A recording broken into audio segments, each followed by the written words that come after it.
คำว่าอนาคตเนาะเขาใช้ will เนาะที่แปลว่าจะสิ่งที่จะเกิดในอนาคตเนาะค่อยจะกินเนาะในภาษาอังกฤษว่า I will eat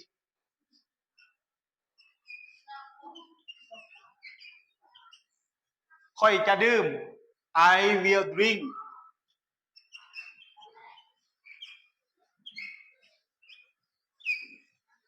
ค่อยจะย่าง I will walk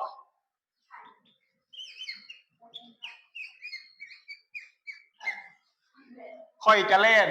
I will run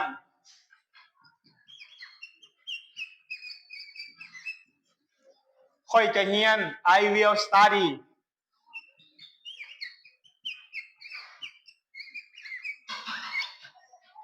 ค่อยจะขับรถ I will drive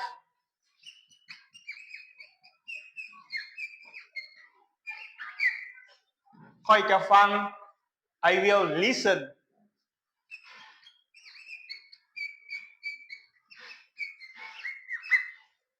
และค่อยจะลุกขึ้น I will stand up